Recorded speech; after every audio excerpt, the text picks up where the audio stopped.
All right, welcome to episode number 4 of the Out of Bounds podcast. Josh Durso, Nate Sharman here inside the FingerLakes1.com studio. We are coming to you at a special day and time this week because there was some pretty big news last night. If you happen to be living under a rock, LIV golfers were denied access to the FedEx Cup playoffs, the 3 who qualified. Nate, you've been following this one pretty closely over the last week or so. Where do we stand right now with this mess? Yeah, so about a week ago, a couple days after we recorded episode 3 of Out of Bounds, of course, right? It always seems like news breaks a couple days after. 11 players on the LIV Tour sued the PGA Tour for antitrust. So those players include Phil Mickelson, Taylor Gooch, among a few others. And the 3 of them, Taylor Gooch, Hudson Swafford, and Matt Jones, like you said, qualified for the FedEx Cup playoffs. But since they joined the LIV Tour, Commissioner Jay Monahan stayed strong in saying that they were not allowed back on the PGA Tour. They tried to file for a temporary restraining order, and the judge came down yesterday and said no. They're going to remain with their prior ruling, saying that they're not going to be allowed back into this FedEx Cup playoffs, and we're going to see how the rest of this kind of lawsuit plays out over the next year, 2, 3 years. It's going to be really interesting to see what the kind of judge comes down with on saying that if the PGA were to kind of break the rules and saying that they're not allowed to suspend players, even though that's something that they did. Yeah, I feel like the only way the antitrust argument feels like it could work is if the major golf tournament governing bodies were to somehow be found as if they were working with the PGA Tour and they were all working in lockstep to make sure players couldn't, because as of right now, the only way players would really be able to gain world golf ranking points in LIV would be if they were playing in majors.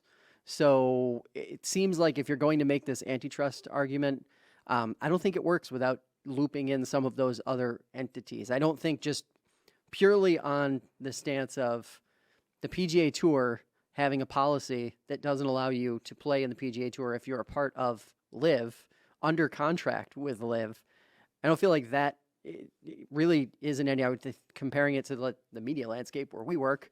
Right. Like TV stations have anti-competitive clauses in contracts. I mean, it's fairly common, and I understand that the players on the PGA Tour are not treated as contracted individuals in that sense, where they didn't sign anything when they started that indicated. But the PGA Tour is its own body; it can make whatever rules it wants to for the tour and its events. Yeah, what I find is super interesting too is you see all these guys that left for PGA Tour and gone to the LIV Tour, almost all of them, if not all of them, one of their main reasons for leaving was, I want to play less golf. I want to play with less golf. I want to be with my family. I want to do things with my family, not have to play golf late into my career.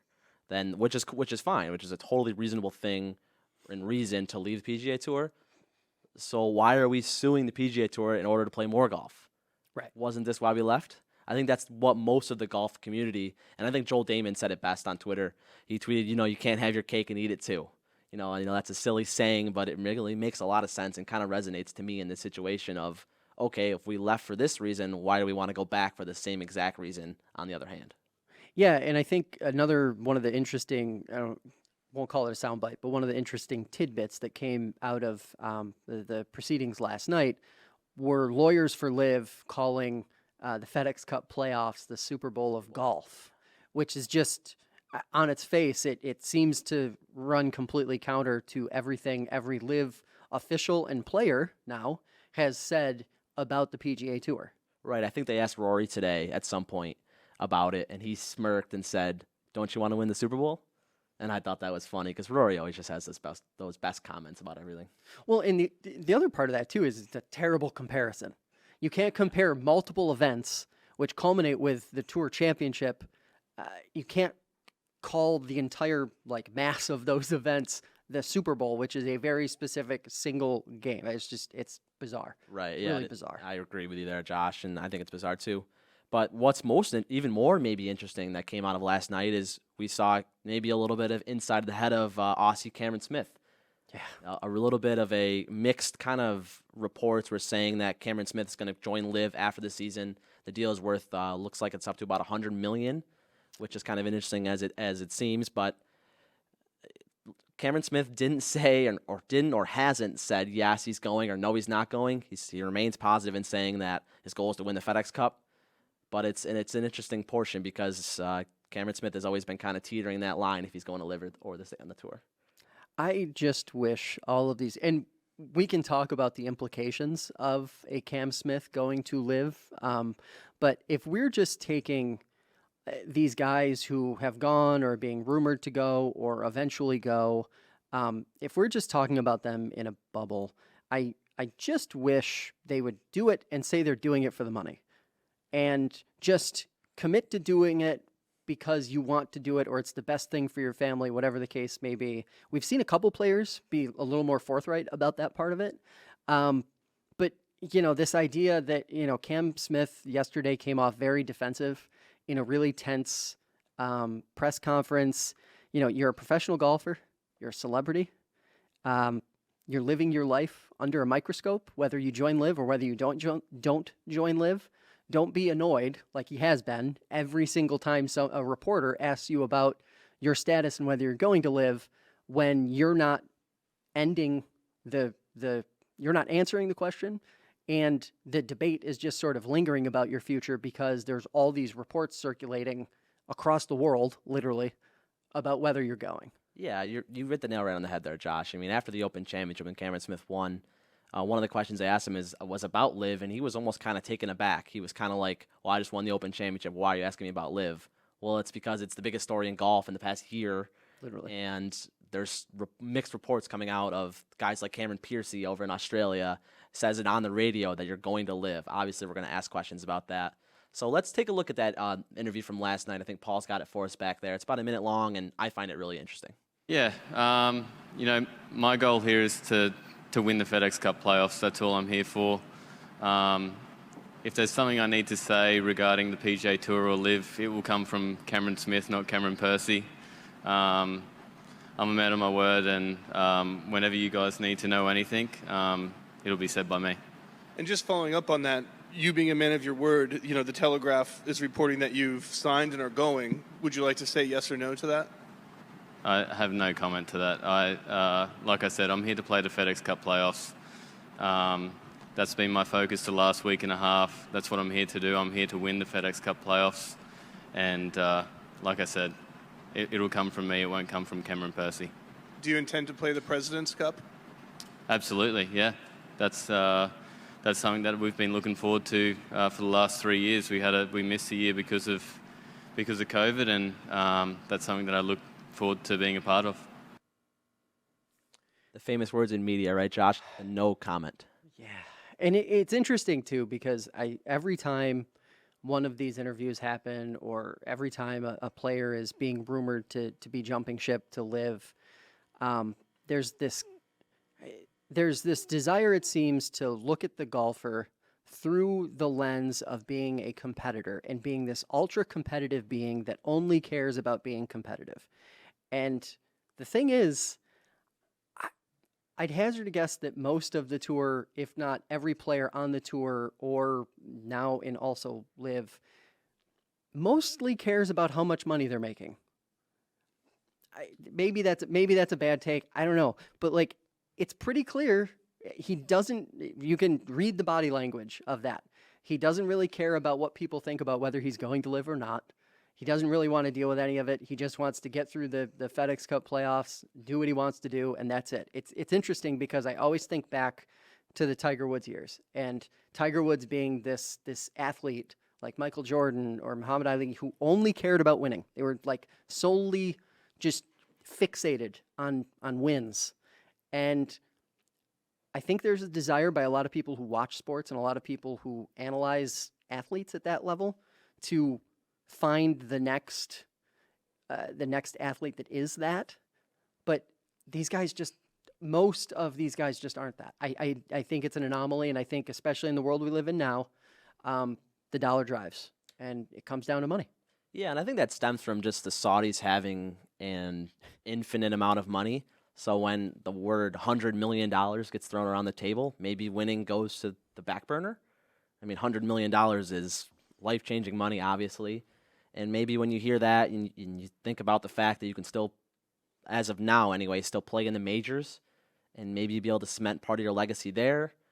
And I guess that's my only argument I can think if you're Cameron Smith is that He doesn't think to himself or matter what he does on the PGA Tour. He wants to play the majors and make a ton of money and not play golf into his 40s, maybe. That's the only thing I can think of.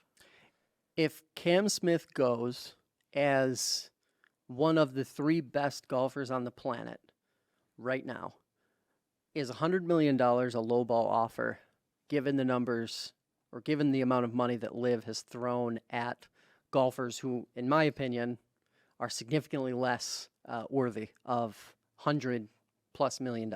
I think certainly. I mean, you look at the other guys, like you said, Brooks Koepka, $100 million. I mean, Brooks Koepka obviously has the past results, a couple-time major champion, a very good player. You look at Bryson DeChambeau, 1 major championship. I think he might have gotten 125. It might have been 100, right around that number. So if you're taking a look and you're comparing the scale of Cameron Smith and Bryson DeChambeau, I'm taking Cameron Smith every time. Especially with Cameron Smith having recency bias, I felt like he would go for more than 100 million. And the Saudi, if he asked for 150, I feel like the Saudis wouldn't even bat an eye. But the reports are it's 100 million. It's a whole lot of money. Yeah, Whole lot of money. I guess if 100 to 150 million, what's the biggest difference there? But it seems like it'd be like a sense of pride thing where he'd be able to go around and say, "Oh, I've made the second most amount on this tour than besides Phil Mickelson, who deserves to be the most paid just because of the resume he has." And Dustin Johnson too. But I think it's interesting. I thought that number would be bigger for Cam Smith. Agreed, especially given where he is right now. Yep. Forget about how he performs over the next 3 weeks in the FedEx Cup playoffs.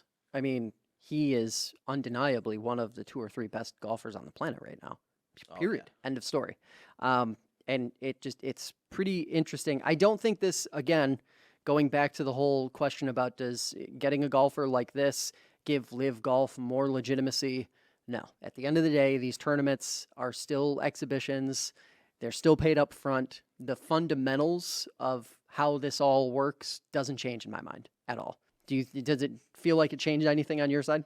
I feel like you get a little bit more validity when you get a guy like Cameron Smith, and I still think it could pursue a domino effect. You get a guy like Cameron Smith, and then if you were able to secure a guy like Hideki Matsuyama, now you have maybe not the entire, but a large portion of international golf is devoted to the LIV Tour, which I think could be huge because you have such a following, and with guys like Hideki Matsuyama, who has a whole country behind him. Guys like Cameron Smith have a whole country behind him.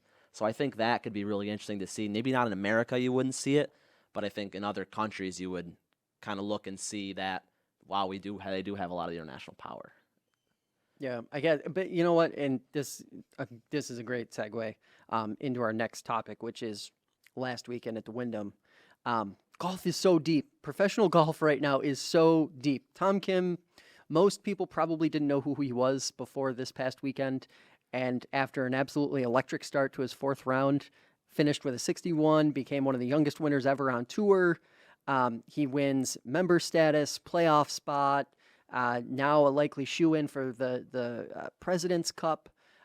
Just an absolutely, if you watch Sunday, he had an absurd front 9, tied the lowest 9-hole ever, lowest score ever, and just 4-stroke lead, going down a good stretch of the back 9. It wasn't, again, we've kind of touched on this last few weeks. We've had some runaways lately, right. And this was another one. But hell of a performance, a dominant performance, and he's 20. Yeah. He's 20, and this is how this just, in my mind, paints perfect picture how deep professional golf is. And when push comes to shove, when you have guys like him putting these kinds of performances on week in and week out, even what Tony Finau has done over the last 3 weeks, older by comparison, but still a young athlete in the grand scheme of professional golf. Give it a little bit of time, and no one's going to remember that, Brooks Koepka or Bryson DeChambeau aren't on the tour. Agreed, yeah. And aren't. That's just an unbelievable way to win your first tournament. 20 years old, like you said, 61. He started with a quad. A quad. He made an 8 on his first hole on Thursday. And he won the golf tournament by 5 strokes. That's just unbelievable. So he just put on a ball striking show, and he made a ton of putts, like you said, 27 on his way out on Sunday, and was able to defeat guys like Sungjae Im pretty relatively easily on that back nine. It's just, what more can you say? 20 years old, very polished with the media too, which is really cool. Speaks very good English. So he's just a lot of fun to watch, and that's a name you'll be seeing a lot, not even in just the FedEx Cup, but in years to come on the PGA Tour. Yeah, and golf is in this position right now where a guy like Kim can get hot and over the next 3 weeks could make a global name for himself. Beyond just this win that had gigantic implications for him. You know, the funny thing I thought was listening to his press conference afterward. He's talking about, he's talking to the media and saying, like, yeah, I'm going to miss my flight. Kind of expected to be out of here around 8 o'clock. And went and won a golf tournament. Right. I have to stick around now. It's incredible, and it's just a testament to how good golf is right now. When you look at last week, though, outside of the winner's circle, what did you see, or who did you see as some of the bigger winners and losers from the last week of the regular season? Not only did Kim win the golf tournament, he was on special temporary exemption this season on the PGA Tour, so he was not eligible for the FedEx Cup playoffs, even though he's been phenomenal the last probably 6 or 8 weeks. He hasn't won, so that win gets him into the FedEx Cup playoffs, cements him at number 36. That just goes to show how good he's been. Right. Not only did he win a tournament, he bumped all the way up to 36, and that bumped guys like Justin Lauer out of the field. So I think that should not go unnoticed in the fact that, his season was done if he doesn't win, and he goes and shoots 61 on Sunday and wins the golf tournament, cements himself in the FedEx Cup playoffs, knocking on the doorstep to make it to East Lake in a couple weeks. So I think that's something that's really cool, and I think we're talking to Justin Lauer after the golf tournament. He unfortunately 3-putted. He needed a birdie to get in and beat and get inside the top 125 number. And he even knew, he was like, well, with Tom Kim playing so well, I knew he was going to win the golf tournament there the last few holes, and kind of was able to kind of go away easily, knowing that Tom's going to take that spot from him, and what is nothing he can do about it. Yeah, it's interesting when you sort of dive back through the leaderboard, and then you look at where things shook out on the FedEx Cup standings. It's interesting. Like the Austin Smotherman story, I think, is the most interesting one, at least from my perspective. That was on Saturday morning too, after the rain delay on Friday night. Right. So he double bogeys his last hole to miss the cut, and because of that, finished just outside 125. He lost his tour card to boot. On top of that, you've got the whole. There were a lot of guys that, at least from my perspective, weren't on my radar as being guys that were kind of like floating in maybe gray area. Danny Willett, 2016 Masters winner.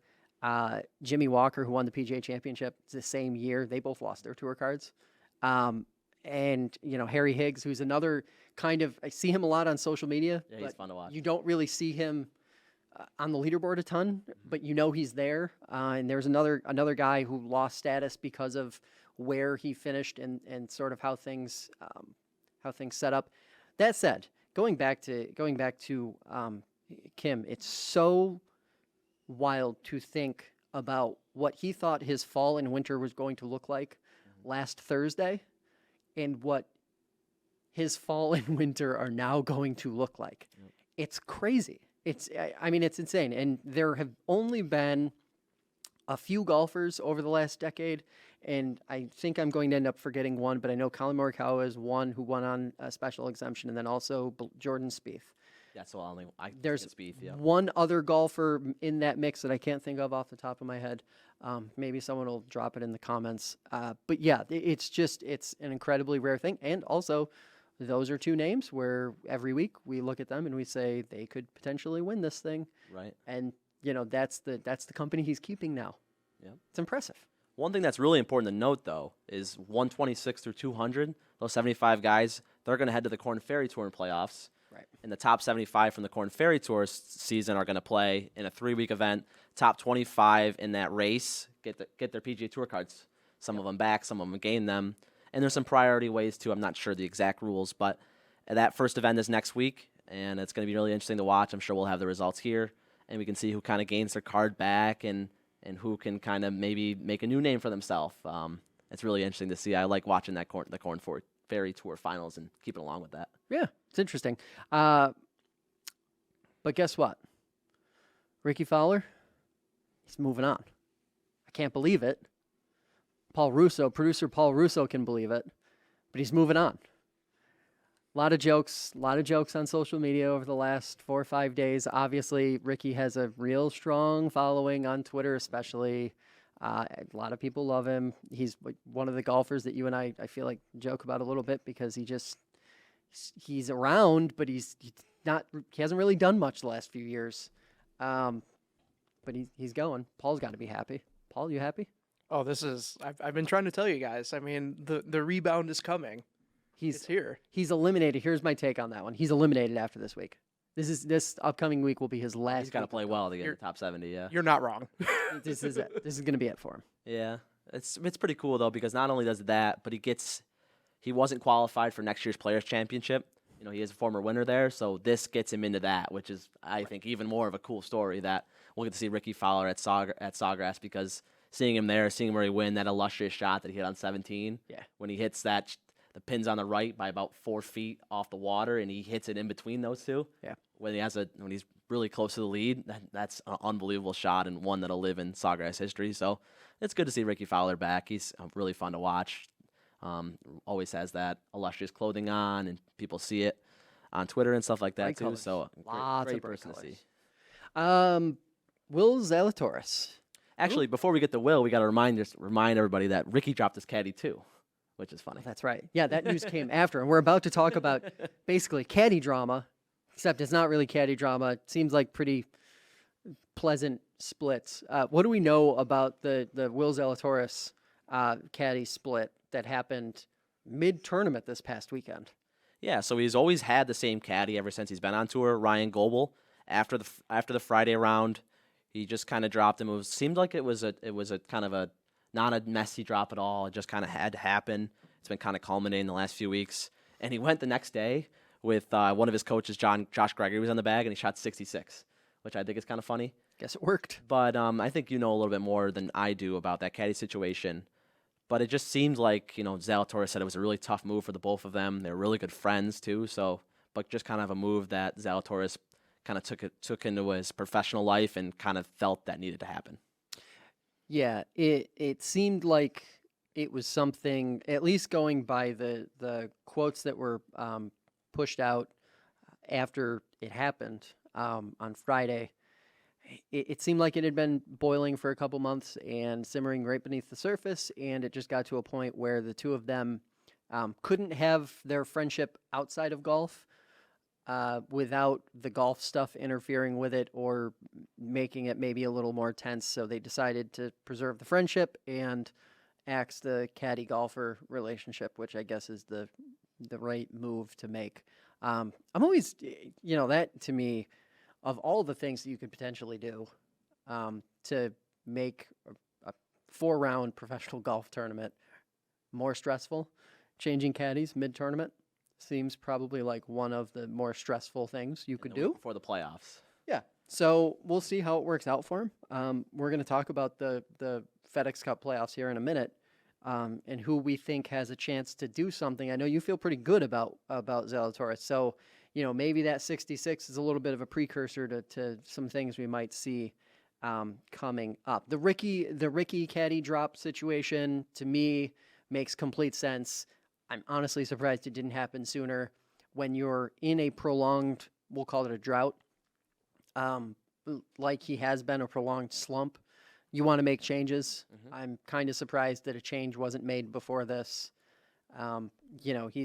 Despite how poorly he's played over the last couple of years, we haven't seen any big changes out of he or his camp. His team is mostly the same. His caddy had been the same up until this week.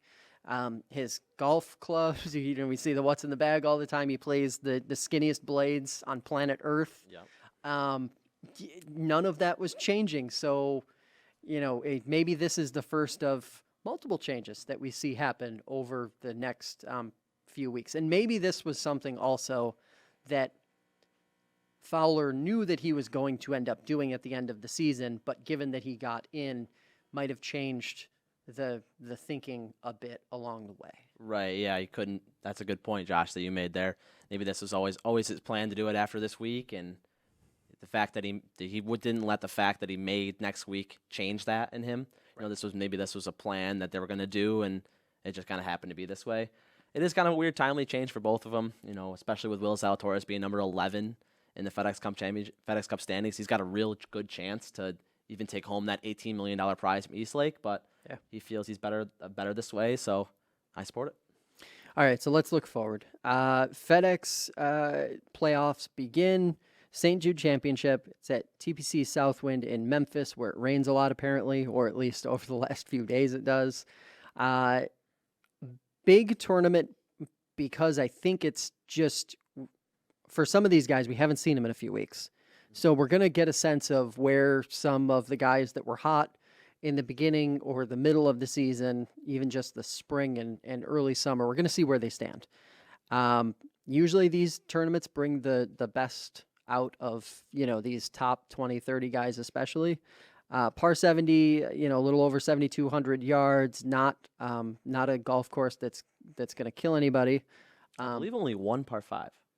Yeah, it's interesting. Yeah, it's a little bit of a unique track in that sense. Yep. So we'll see how it plays. Do you have? Let's get into our predictions. These usually go so well, so let's keep it rolling. We don't want to talk about last week, do we? No, we don't want to. You did beat me last week. I withdrew with Siwoo Kim, so. I can't even count a withdrawal against you. You don't know that's going to happen. Sorry. Let's prediction time. St. Jude Championship. It's funny. Before we came on here, I was scrolling through Twitter, and I saw an interview. I saw Rory Mcilroy's press conference, and he talked about how basically before this past week, he went 2 weeks without touching a golf club, didn't see the inside of a gym, and didn't eat a single vegetable. Wow. For 14 days. And he called it a vacation. And he said he went back to Florida last week and started to get back into it. The stats on him this year are insane, in my opinion. We're going to talk about that in a little bit too. But he's my pick for this weekend. I think he's going to come back, and I think the break probably did him good. And we're going to see again why he is one of the most dominant golfers of this generation. I love that pick, and I agree a lot with what you're saying too, but give me Zalatoris. You picked him last week, and he did pretty well. And now that we just talked about how he dropped his caddy, I think that kind of lights a spark under him. He goes out and shoots 66, had another lowish number on Sunday, so he's in good form. If he gets that putter, like we said before, if you get that putter hot, there's not a lot of people on planet Earth that can beat him. Yeah, and then as we go forward, playoff preview, what do we have coming up with that? How many golfers are we dropping after this week? So we have the top 70 will make it to the BMW Championship next week. That's in Connecticut. And then the top 30 will play at Eastlake in the Tour Championship the following week in Georgia. So it's going to be a big drop. Those guys, you talk about your Rickie Fowlers, your guys in the 125 range up to about the 80 range really need to play well to try to sneak into this cut line. And, all points are quadrupled in the playoffs. So, if you're able to be that guy that's, sitting at 115, 117, and you're able to go make, have a fifth place finish, you can really boost yourself up and gain a lot of points, not to mention win, because if you do win, you get 2,000 FedEx Cup points, and huge. That's huge. Huge. So let's talk a little bit about that. If you had to pick three favorites, who would those three favorites be to win the FedEx Cup, to win the whole thing? Mine are kind of boring, I guess. Two of them we already talked about, in Rory and Zalatoris. Are kind of my picks. And the other one is a very chalky pick in terms of Scotty Scheffler. You're talking about Cam Smith being in the top 3 players in the world. Scotty's one of those other guys. So Scotty Scheffler seems to really play when it matters, hence the Masters championship that he's had this year, and some of the other times he's been really, really, really good on Sundays especially. So I think Scotty will kind of hold that lead. All he has to do too much, leading by, I think it's about 1,000 points, or maybe a little bit less. Go through and just play well these next 2 weeks, and if he's able to do that, he'll be able to start ahead of everybody at Eastlake. So I wouldn't be surprised if Scotty gets it done. Yeah, so I'm thinking a couple of my picks I think are pretty straightforward. Patrick Cantlay, most top 10s of anyone in the field. He's going to go back-to-back? He won the FedEx Cup last year. I think when you play that consistently and just position yourself, it's all about positioning. You're just positioning yourself And, if you just keep racking up top tens, you're going to keep getting points here. And, it's going to put him in a good spot. Sam Burns, I think, is a guy that people have kind of forgotten about. But before the Open, before all the Cam Smith discussion, I think Sam Burns was one of those guys where folks were saying this guy might be one of the 2 or 3 or 4 best players on the planet. He's got 8 top 10s, 3 wins. That's big. Like that's a really great year. And then of course Rory McIlroy, who I think is just like should be the unequivocal favorite. 8 top 10s, 2 wins in just 13 starts. So that's an average of 6 fewer starts than the rest of the guys in the top 10 right now, the FedEx Cup points. So he played in 6 less tournaments, and he's not just barely in the top 10. He's in the middle of the top 10. I look at that level of consistency in terms of how well you were able to play when you did play, and it's hard to bet against a guy like that. I literally think he could go out and win this weekend. And it'd be pretty fun to see him win the FedEx Cup because he's going to make a Super Bowl reference. Oh, of course. He wins the FedEx Cup. That's just how Rory is and how much fun he is with the media. So if you're a PGA Tour enthusiast, you'll be rooting for Rory McIlroy because that would be quite the story. For sure. So let's talk a little bit before we're kind of running on time. Let's talk a little bit about recapping some of the State Am stuff, New York State Amateur Golf stuff that's been going on. You've got some information to share with us about the State Am tournaments. Yeah, so the women's one concluded at the end of last week. Kennedy's Vic won this 92nd women's Am, won by 1 over Lauren Peter. And I think Kennedy was 9 under, Lauren was 8 under, and third place was 15 shots back. At 7 over par came the third place person.